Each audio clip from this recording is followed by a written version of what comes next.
Trevor Bauer went from MLB ace to Exile almost overnight. I went from focusing on my next start to then and I'm having all these conversations and then I'm not allowed at the field and I'm still going to pitch in 2 days, but then I'm not going to pitch in 2 days. And then I can't take the team flight back because I'm not allowed to be with the team right now. It started with one accusation, one moment, and just like that, everything changed. It triggered a chain of events that didn't just end his career, it rewrote his legacy. Here's how it all fell apart.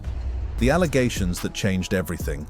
Trevor Bauer was riding high. Fresh off a Cy Young win in 2020, he had just signed a massive contract with the Los Angeles Dodgers and was putting up elite numbers. Through his first 17 starts of the 2021 season, he posted a 2.59 ERA, showing that his breakout year wasn't a one-time thing. He was living up to the hype. For all his controversies and strong opinions, there was no denying his talent. It really looked like Bauer was entering the prime of a potentially Hall of Fame caliber career. Then came June 30th, 2021. That was the day everything changed for Trevor Bauer. News broke that he was under investigation for allegations of sexual assault tied to 2 encounters that had taken place in Pasadena earlier that year. According to the accuser, Lindsay Hill, what began as consensual quickly turned dark. She claimed that during their second meeting, Bauer choked her unconscious, punched her multiple times, and left her with serious injuries. Actions she insisted went far beyond anything she had consented to. Bauer, for his part, denied any wrongdoing. He said it was all part of mutually agreed upon rough sex and that he had text messages to prove it. What followed was a legal firestorm. In the months after the allegations surfaced, Hill filed for a restraining order and Bauer hit back with a defamation suit. A judge ultimately rejected Hill's request for a permanent restraining order, ruling that Bauer did not pose a continuing threat. Criminal charges were never filed, but the civil battle dragged on for over 2 years, filled with court filings, media leaks, and heated public debate, until the two finally reached a confidential settlement in October 2023. But just when it seemed the dust had settled, a 27-minute phone call between Bauer and Hill, recorded shortly after their second encounter, was leaked to the public. In it, Hill casually congratulated Bauer on an 11-strikeout game, a tone that didn't quite align with the accusations. The actual content of the call is where things get really complicated, though. Hill expresses that she is having a tough time and is trying to process how it even happened. She describes some serious injuries, saying she had 2 black eyes and a swollen jaw, and was in the hospital with a concussion. Bauer maintains that everything between them was consensual and within the boundaries they had discussed beforehand. He claims that Hill specifically asked him to hit her and that they had established a safe word prior to the encounter. According to Bauer, he would never have done anything outside of what they had mutually agreed upon. Hill described the encounter as blurry,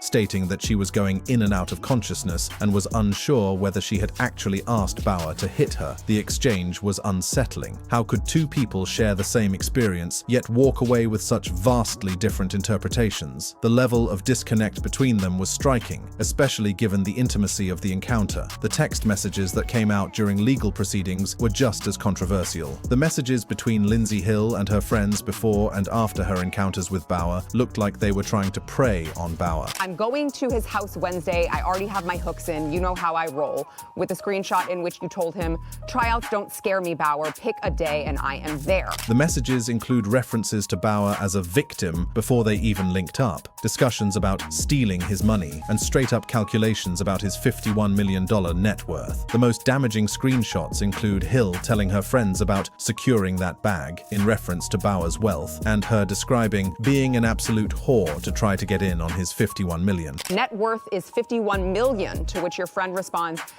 "You better secure that bag." Your text, "Need daddy to me out, being an absolute to try to get in on his $51 million. These messages, when you screenshot them without context, definitely look like a premeditated finessing scheme. Hill, however, argues that the messages were hand-picked from multiple different conversations, all before they met up, and were not sequential as presented. There's several things in it that are not correct, and I just want to start out by saying, it's so valid for people to question those text messages, but the root of the problem here is that he is presenting this as one conversation, when in reality he had thousands of messages to choose from, took those, made it look sequential, which it was not. She's not denying the screenshots, but arguing that her dark humor doesn't negate what she claims actually happened during their encounters. I can like I said last night, completely own the fact that those were overly sarcastic, overly inappropriate to some may seem. And it does give off that impression about clout chaser and totally attention-seeking behavior, but I just feel that they have, nothing to do with what actually took place. One of the most sus pieces of evidence in the Bauer situation is a video that Hill recorded herself the morning after the alleged assault. Brutally attacked, emotionally traumatized, and desperate to get away from me. And now we have the metadata, so there can be no dispute. This video, which was initially kept secret from Bauer's legal team, shows Hill chilling in bed next to a sleeping Bauer, looking completely unbothered and without any visible injuries. It was taken mere minutes before she left my house on the morning of May 16th, 2021, without my knowledge or consent, of course. In it, you can see her lying in bed next to me while I'm sleeping, smirking at the camera without a care in the world, or any marks on her face. I think it paints a pretty clear picture of what actually happened the evening of May 15th and why the video was originally concealed from us. The video literally contradicts Hill's claims of severe physical trauma. She alleged having 2 black eyes, a swollen jaw, and being hospitalized with a concussion. But the video shows 0 visible injuries on her face, and her vibe appears completely chill rather than traumatized. Hill's explanation for this apparent contradiction focuses on her supposedly not being aware of her full condition at the time. I hadn't seen my entire body yet. I had no idea what had happened, considering, I was unconscious for most of it. I had no idea what had happened to my full body. This explanation only deepens the uncertainty surrounding the case. If Hill was unconscious for most of the encounter, how could she have given consent to the acts Bauer claims were discussed and agreed upon? At the same time, if the injuries she described were as severe as alleged, wouldn't they have been immediately obvious and incredibly painful? The situation grows even more complex when you factor in the broader pattern of allegations. By 2025, Bauer had faced accusations from multiple women, and while each case had its own details, certain themes began to emerge. More than a year after the one time we slept together, and only after Lindsay Hill made up her false allegations, Adana retained a lawyer. She then demanded $3.6 million and claimed I forced her to have an abortion, leaving her emotionally devastated and irretrievably damaged by it. But here's the thing, she never had an abortion because she was never even pregnant, and that's corroborated by her own medical records. The situation with Darcy Adana Esamonu adds a whole new layer to the story. She was criminally indicted for felony fraud after allegedly making false accusations, not just against Bauer, but another man as well. When one of the accusers ends up facing charges for faking claims, it naturally raises questions about the overall credibility of the cases against Bauer. Now, Adana has filed more than 10 police reports claiming sexual assault or harassment against other men, including at least one other professional athlete. But after the Scottsdale police completed their investigation into her claim against me, she's the one being indicted for felony fraud. And not just against me, against another man as well. This pattern of multiple accusations against different men, combined with the criminal indictment for fraud, suggests what Bauer describes as a clear playbook. Lie to men to get their money, extort them if she must, and when they refuse to pay, stop paying or stop giving her what she wants, go to the police, accuse them of sexual assault, and file a civil suit against them to retaliate. The pattern extends to the other 2 accusers as well, both of whom had lawyers first demand over $3 million to not go public. The sus part, only after Bauer refused to pay any amount of money did their lawyers make anonymous claims in the media. Maybe most telling is that none of these other accusers were willing to participate in formal legal proceedings. They both had the opportunity to file a criminal complaint against Bauer. Neither of them did. They both had the opportunity to file a civil suit against Bauer. Neither of them did. Even more sus, they both had the opportunity to participate in Lindsay Hill's civil suit against Bauer, even anonymously. They both refused. Despite the Los Angeles County District Attorney's Office declining to pursue criminal charges on February 8, 2022, citing inability to prove the case beyond a reasonable doubt, the drama continued to dominate headlines and destroy Bauer's career. The decision not to pursue charges was significant, especially given the high-profile nature of the case and the public pressure prosecutors likely faced to act if the evidence had been strong enough. Despite the 27-minute phone call being orchestrated to gather incriminating evidence, the Pasadena Police Department ultimately found no probable cause to move forward. Every institution that our society is entrusted to rule on issues like these, like courts, judges, law enforcement officers, prosecutors, they all agree with me.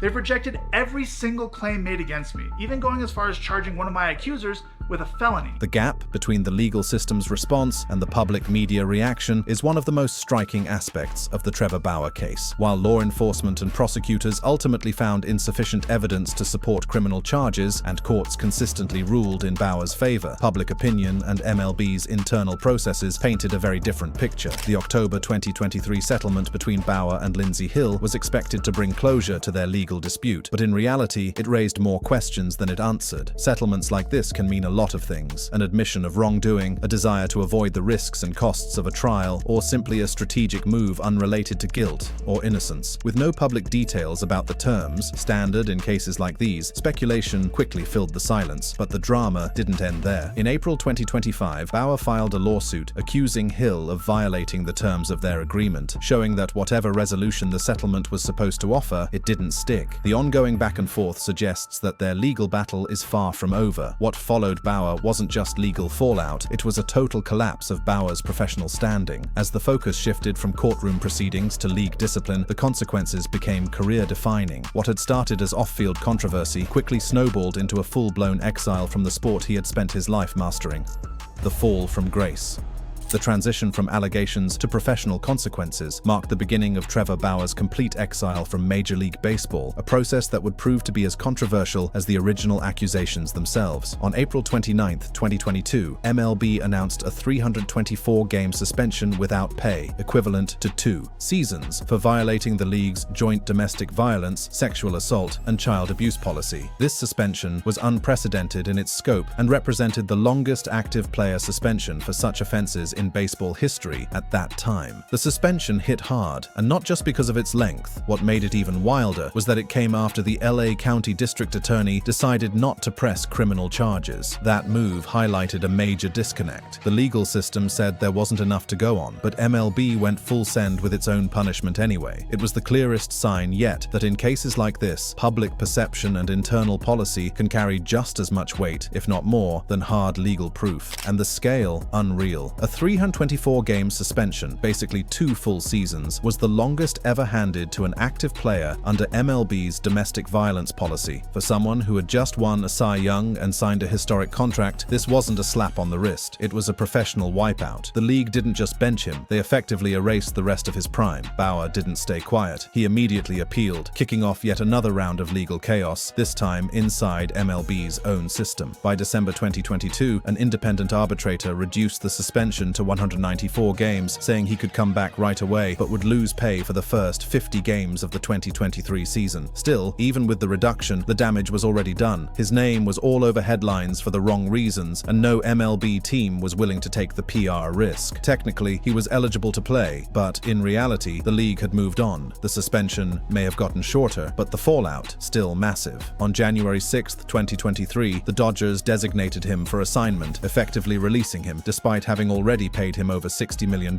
and still owing him additional money. The Dodgers' decision to cut ties with Bauer was especially telling because it came after an independent arbitrator had already reduced his suspension. That move made it clear the team wasn't just following MLB's lead, they were making their own call based on a mix of risk management, PR calculations, and clubhouse dynamics. In other words, they weighed Bauer's talent against the potential backlash and decided the drama just wasn't worth it. Reports at the time suggested that the vibe in the locker room was tense. Multiple sources indicated that most of the 2021 Dodgers roster didn't want him back, pointing to serious internal friction. The situation wasn't just a media storm, it had clearly shaken his standing inside the clubhouse too. Once the Dodgers released him, Bauer technically became a free agent, but what followed was radio silence from the rest of the league. Despite being a recent Cy Young winner still in his prime, no MLB team stepped forward, not even a whisper of serious interest. The total freeze-out sparked speculation that there might be an unspoken agreement across the league to steer clear of the controversy tied to his name. Bauer added fuel to that theory himself in August 2024, when he suggested that MLB was actively blocking his return. "It's an MLB decision," he said, when asked why no one had signed him. If that's true, it points to a next level of coordination, essentially a quiet blackballing of a player who was never convicted in court. Meanwhile, international teams from places like the Dominican Republic, Venezuela, and Mexico reportedly offered him solid contracts, but Bauer held off, seemingly still hoping for a shot at redemption in the MLB MLB that by then looked more and more like a closed door. Faced with the reality that no MLB team would sign him, Trevor Bauer made the difficult decision to continue his career internationally. In 2024, Bauer signed with the Yokohama DeNA BayStars in Japan's Nippon Professional Baseball (NPB), landing his first pro gig since getting cut by the Dodgers. On one hand, it was a shot at redemption. On the other, it kind of felt like baseball exile, still playing at a high level, but way outside the MLB spotlight. Turns out, the man could still throw. Bauer's time in Japan showed that the talent hadn't gone anywhere. He wasn't just holding his own, he was dealing. His success overseas proved that the guy who won a Cy Young was still very much in the building, which only made his MLB freeze-out hit harder. After that season, Bauer took his talents to the Diablos Rojos del Mexico in 2024, where he helped lead the team to a championship and snagged Pitcher of the Year. Impressive? For sure. But let's be real, it was a huge drop from where he was just a few years earlier, dominating MLB hitters and cashing record checks. Still, he wasn't done. He re-signed with the BayStars ahead of the 2025 season, and as of May 24, 2025, he's still pitching in Japan. What's wild? At his October 2024 intro presser, not one Japanese reporter brought up the allegations. That silence said a lot. It's clear that the controversy hits differently overseas than it does in the US. Trevor Bauer's international stint shines a light on how global professional baseball really is, but it also drives home just how permanent his exile from MLB has become. His success overseas proves his skills are still top tier, which only makes his absence from the American game feel even more glaring. The financial fallout from Bauer's downfall goes way beyond losing his MLB paycheck. It stands as one of the most dramatic blows to an athlete's wealth in recent sports history. Even though his net worth was estimated at $35 million in 2024, that number mostly reflects what's left after massive legal bills and lost earning potential, not ongoing wealth growth. To grasp just how deep the financial hit is, consider what his career earnings might have looked like without the allegations. Bauer's $102 million three-year Dodgers contract included opt-out clauses that could have paved the way for an even bigger payday down the line. Conservative estimates had him pulling in $150–200 million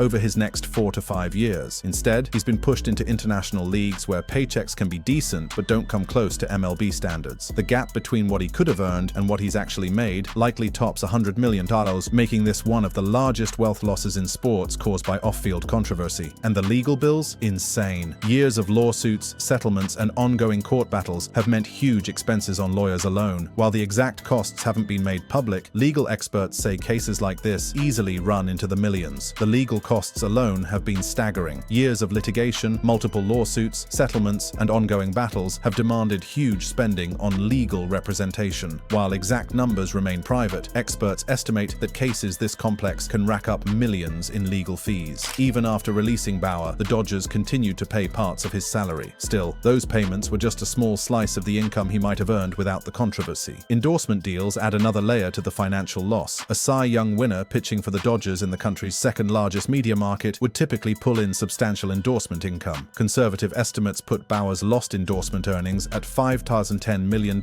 annually, a revenue stream wiped out by the scandal. Perhaps the most heartbreaking part of Bauer's saga is the way the initial allegations have spun into an endless cycle of legal battles with no clear end in sight. In April 2025, his latest lawsuit against Lindsey Hill, filed while he was pitching in Yokohama, Japan, accused her of violating settlement terms, showing how these issues continue to shadow him, no matter how far from the MLB spotlight he goes. Pitching thousands of miles away from the stadiums where he once thrived, Trevor Bauer has become a rare figure in sports history, an elite talent in permanent exile, chasing a redemption that may never come, with a career that fell far short of the bright future once promised. It's the gap between what was and what could have been that makes Bauer's story so striking. Stripped of context, his career numbers and raw talent pointed toward a path few pitchers ever reach. To understand the full weight of what was lost, you have to rewind to where it all started, when Trevor Bauer looked like a lock for baseball greatness.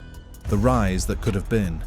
From his early days idolizing legendary pitchers like Tom Glavine, Greg Maddux, and John Smoltz, Bauer demonstrated an almost obsessive commitment to perfection. His high school career at William S. Hart High School in Santa Clarita was so exceptional that he graduated early to enroll at UCLA, where he would begin to establish the foundation of what appeared to be a Hall of Fame trajectory. At UCLA, Bauer's partnership with fellow pitcher Gerrit Cole created one of the most formidable collegiate pitching duos in recent memory. Together, they led the Bruins to a College World Series appearance in 2010, setting the stage for what would become Bauer's crowning collegiate achievement. In 2011, Bauer won both the Golden Spikes Award and the National Pitcher of the Year Award, accolades that marked him as not just a promising prospect, but as a generational talent ready to make an immediate impact at the professional level. The Arizona Diamondbacks recognized this exceptional potential when they selected Bauer third overall in the 2011 MLB draft. This early selection was not merely based on traditional scouting reports, but on Bauer's innovative approach to training and his deep understanding of the analytical aspects of pitching that were beginning to revolutionize the sport. By 2020, Trevor Bauer had not only fulfilled the promise of his early career, but had exceeded even the most optimistic projections. His National League Cy Young Award victory with the Cincinnati Reds was historic. He became the first pitcher in the team's history to earn this honor, but the numbers behind this achievement tell an even more remarkable story of dominance. Bauer's 2020 season featured a microscopic 1.73 ERA and 100 strikeouts in just 73 innings, statistics that represented not just excellence, but a level of pitching mastery that few players achieve even at their absolute peak. His innovative training methods, including his famous pole-to-pole long toss sessions, combined with his analytical approach to pitch sequencing and batter psychology, had culminated in a season that served as a blueprint for modern pitching excellence. The magnitude of what Trevor Bauer's career could have achieved becomes even more apparent when we examine the context of his move to the Los Angeles Dodgers. In February 2021, Bauer signed a 3-year, $102 million contract with the Dodgers, a deal that made him the highest-paid player per year at that time. But this contract was more than just a financial milestone. It represented the convergence of elite talent with championship-caliber support. The Dodgers, fresh off their 2020 World Series victory, were assembling a rotation that already included stars like Clayton Kershaw and Walker Buehler. The addition of Bauer to this already formidable group created what many analysts considered the most dominant starting rotation in baseball. The implications for both team success and individual accolades were staggering. To truly grasp the scope of Trevor Bauer's tragic fall from grace, we need to consider what statistical analysts and baseball experts had once projected for his career. Far from mere speculation, these forecasts were grounded in detailed assessments of his age, performance trends, and the strength of the team surrounding him. According to research, Bauer was on track to remain one of MLB's top pitchers, collecting more accolades and playing a crucial role in his team's success. Take, for example, the Cy Young Award. After claiming his first in 2020, projections indicated that Bauer could have competed for 2 or even 3 more, especially given the prime years still ahead of him. Similarly, with one All-Star appearance already under his belt from 2018, experts believed he was on course for another 2 to 3 selections, thanks in part to his strong form and the visibility that came with playing for the Dodgers. His performance was also expected to sharpen statistically. With a career ERA of 3.79, analysts projected that, under the consistency and run support provided by the Dodgers, he could have lowered that number to below 350. In terms of strikeouts, Bauer had already racked up 1,416. Had he continued playing into his late 30s or early 40s, he was well within reach of 2,500 to 3,000 strikeouts, a milestone few pitchers achieve. But perhaps the most heartbreaking what if lies in team accomplishments. With the Dodgers' championship-level roster and immense financial backing, Bauer's presence could have helped secure 1 or even 2 World Series titles. All of these projections, rich with promise, now serve as a stark reminder of the career that could have been. The financial aspects of Bauer's projected career provide another lens through which to view the magnitude of his tragic fate. His 3-year, $102 million contract with the Dodgers included opt-out clauses that were structured specifically to allow him flexibility if his performance warranted an even larger deal. Industry analysts suggested that if Bauer had replicated his 2020 Cy Young season in 2021, he could have opted out and commanded a contract potentially exceeding $150–200 million over 4 to 5 years. Teams like the New York Mets, who had previously courted him, were positioned to offer such contracts, particularly given the escalating salaries for elite pitchers in the modern era. His career WAR, wins above replacement, of 21.1 through 2021 suggested significant room for growth. Statistical projections indicated that with sustained performance, he could have added 15–20 additional WAR over the remainder of his career, potentially putting him in Hall of Fame consideration. What made Trevor Bauer's projected career trajectory particularly compelling was not just his individual achievements, but his potential influence on the evolution of baseball itself. His analytical approach to training, his embrace of technology in pitch development, and his willingness to challenge traditional baseball conventions were reshaping how the game was played and taught. Bauer's innovative training methods, particularly his long toss programs and data-driven approach to pitch sequencing, were being studied and adopted adopted by pitchers throughout the league. His success with these methods provided validation for a new generation of analytically minded players who were transforming the sport. Had his career continued on its projected trajectory, Bauer could have become not just a statistical leader, but a transformational figure who helped bridge the gap between traditional baseball wisdom and modern analytical approaches. His influence could have extended far beyond his own performance, potentially shaping how future generations of pitchers approach their craft. And that's a wrap. If you enjoyed this video, check out these other ones on your screen right now. Thanks for watching. Till next time.